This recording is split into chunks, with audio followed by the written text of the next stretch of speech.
Good morning friends. Anmol tutorial में आपका स्वागत है। और आज का टॉपिक है बजट 2024। क्या होता है अंतरिम बजट?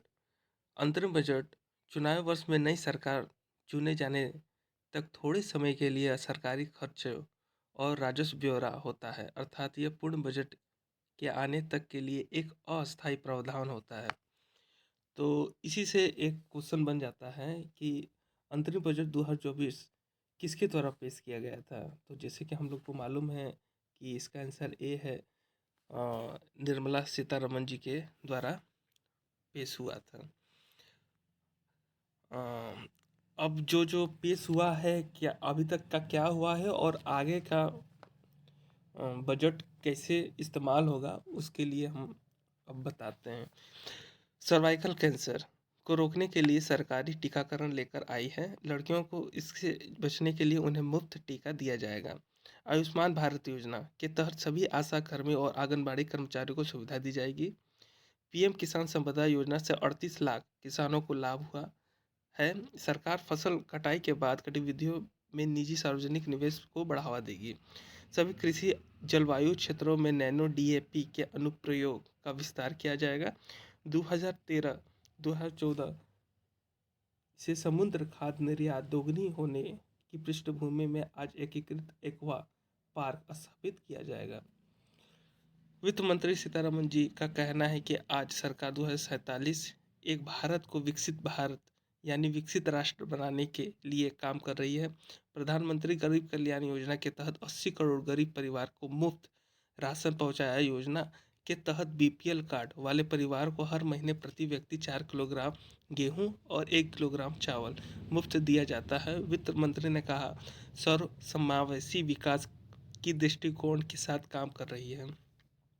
सरकार 4 प्रमुख समूह गरीबों, महिलाओं, युवाओं और किसानों को ध्यान केंद्रित कर रही है। और वित्त मंत्री को कहना है कि सरकार ने 10 वर्षों में 25 करोड़ लोगों को बहुआयामी गरीब से ऊपर उठाया है। पीएम किसान सम्मान योजना के तहत प्रति वर्ष 11.8 करोड़ किसानों को सीधी वित्तीय सहायता प्रदान की गई है। बजट के वित्त मंत्री निर्मला सीतारमन ने कहा कि सरकार के किसानों को सशक्त बनाने पर जोर दिया है। 4 करोड़ किसानों को पीएम फसल बीमा योजना का लाभ दिया गया है। पीएम किसान योजना से 11.8 करोड़ लोगों को आर्थिक मदद मिला है। पिछले वित्त वर्ष से में 7 IIT, 16 triple IT, 7 IIM, 15 AIM, 390 विश्वविद्यालय स्थापित किए गए हैं। उच्च शिक्षा में महिला नामांकन 10 वर्षों में 28% बढ़ गया है। पीएम स्वनिधि योजना से जो हुआ है उसके लिए बता रहे हैं। पीएम स्वनिधि ने 78 लाख स्ट्रीट वेंडरों को ऋण प्रदान किया है। उन्होंने कहा है कि 2.3 लाख स्ट्रीट वेंडर को तीसरी बार ऋण मिला है। पीएम जन धन के तहत 34 लाख करोड़ रुपए के प्रत्यक्ष लाभ हस्तांतरण डीपीटी से सरकार को 2.7 लाख करोड़ रुपए की बचत हुई है। कौशल भारत मिशन ने 1.4 करोड़ युवाओं को प्रशिक्षित किया और 54 लाख लोगों को कुशल बनाया। Kaushal Bharat mission skill India mission के तहत 3000 आईटीआई भी स्थापित किए गए हैं। वित्त मंत्री सीतारमन जी का कहना है कि पीएम मुद्रा योजना ने 22.5 लाख करोड़ रुपए के 43 करोड़ ऋण जारी किए हैं। वित्त मंत्री सीतारमन जी का कहना है कि जनसंख्याकी लोकतंत्र और विविधता डेमोग्राफी डेमोक्रेसी एंड डाइवर्सिटी की त्रिवेणी 3D ट्रिनिटी भारत के हर सपने को पूरा करेगी। प्रधानमंत्री आवास योजना कोरोना की चुनौतियों के बावजूद ग्रामीण क्षेत्र के 3 करोड़ घरों को बनाने का लक्ष्य सरकार ने प्राप्त कर लिया है। अगले 5 वर्ष में 2 करोड़ और घर बनाने का काम पूरा कर लिया जाएगा।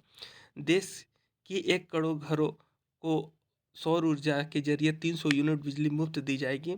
इस बार के बजट में रक्षा खर्च को 11.1% की बात कर रही फीसदी की बात कही गई है। हालांकि इसका बड़ा हिस्सा पेंशन और सैलरी के लिए होगा।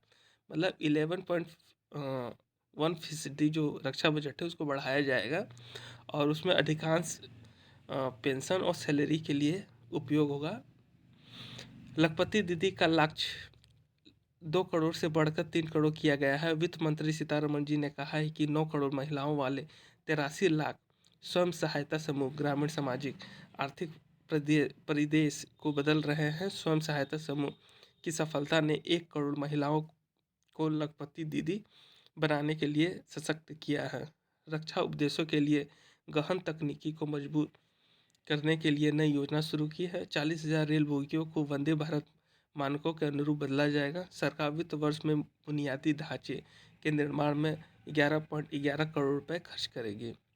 वित्त वर्ष 2025 में बुनियादी ढांचा व सकल घरेलू उत्पाद का होने का अनुमान है। 2030 तक 100 मिलियन टन की कोयला गैसीकरण और द्रवीकरण क्षमता को स्थापित की जाएगी। ई बसेस को आधिकारिक अपने को प्रोत्साहित किया जाएगा। बायो मैन्युफैक्चरिंग बायो फैक्ट्री की नई योजना शुरू की जाएगी। राज्य सरकारों द्वारा मिले के पत्थर से जुड़े सुधारों के लिए 50 वर्षिक ब्याज मुक्त ऋण के रूप में 75,000 करोड़ रुपए का प्रावधान किया गया है। लक्षद्वीप सहित द्वीपों पर बंदरगाह कनेक्टिविटी सुधारों के लिए परियोजना शुरू की जाएगी। आइए अब देखते हैं कि इससे रिलेटेड जो क्वेश्चन बनेंगे वो किस प्रकार से बनेंगे। तो कौन सा मंत्रालय बजट तैयार करता है? तो हम लोग को मालूम है कि वित्त मंत्रालय, मतलब उत्तर होगा इसका बी, सही। अच्छा, स्वतंत्र भारत का पहला बजट किसने पेश किया था? तो हमको मालूम है R.K. शनमुखम चेट्टी ने, मतलब उत्तर ए इसका सही आंसर है।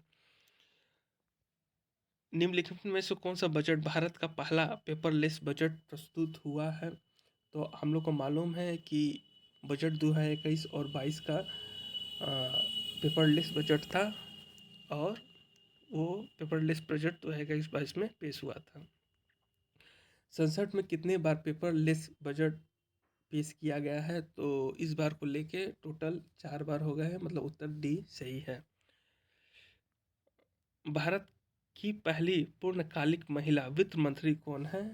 तो हम लोग सबको मालूम है निर्मला सीतारमण जी पूर्णकालिक महिला वित्त मंत्री हैं।